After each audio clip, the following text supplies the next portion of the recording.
Hey everybody, you know, the fact of the matter is I hate the climate here in Mississippi. Can't stand the humidity. I don't like the amount of bugs that our season allows us to have because of what remains through the winter, what overwinters so well, and how long of a season we have, the variety of bugs that we have. I just can't stand the climate in Mississippi. However, it does provide us with some awesome growing opportunities. So it's a love-hate relationship because it means we can grow a lot of things and just a wide variety and a long time frame for growing. How long?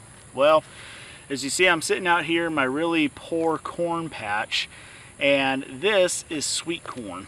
I can't remember the exact name. I'm going to say it wrong. I apologize for not looking it up before the video, but it's like Stonewall's Evergreen, I believe. It might be Stonewall, Stonewell.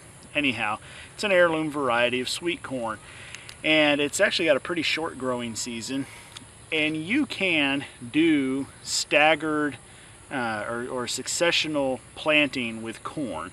So you can plant 1 week and then plant another stand the next week and the next week, if it's the same variety, if it's in a close area.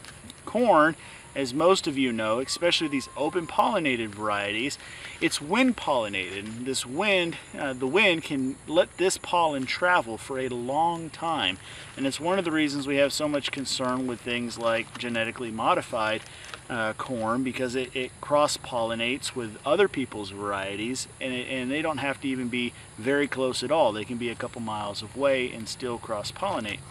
Well, it's a challenge even for the home gardener, because if you're growing to grow a corn and all you have is your yard, then you're probably only going to get to do one variety in a year.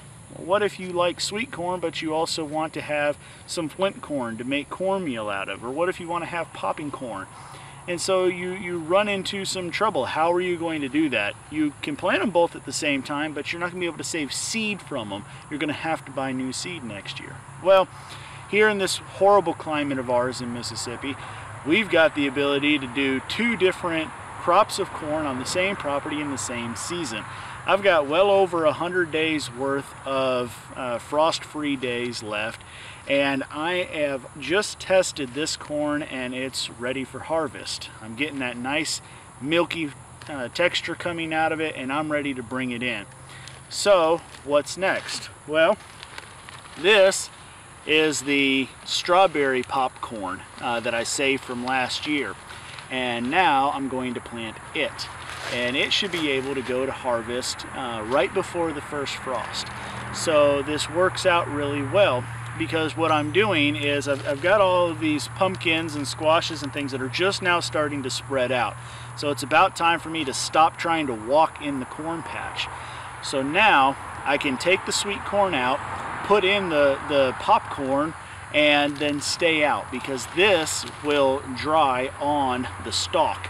And so it's a way for me to be able to do a type of successional planting, if you will, but really it's getting two different varieties out of the same space in the same year. So I hate the climate, but I'm glad I've got the time to grow a lot of different kind of crops. Tell me what y'all are growing down below. If you're growing corn, how are you doing it? I mean, I've seen people grow corn in containers. I've seen people do it in square foot garden. I've seen all different kind of ways. What's your unique way? Leave it down in the comments below. If you've got any questions about what we're growing or why we're growing it, leave those down below as well. But I'm interested in hearing your stories. What are you doing? If you're growing a corn, what are you growing? Did you grow it before? Are you growing it again because you know you like it or you got good results out of it? We do have a second corn patch that we started about a month before this one. So they did tassel at different times, but I am concerned about saving seed from it, and that is glass gem corn.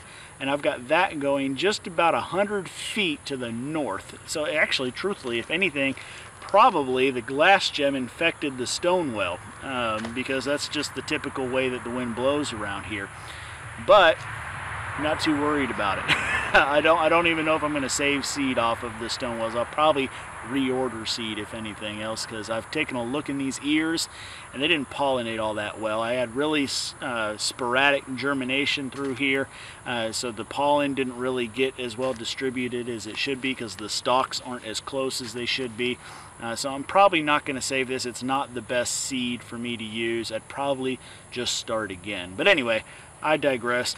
Leave your comments down below. Let me know what you're doing, why you're doing it, and share your bright ideas with everybody else here on our YouTube channel.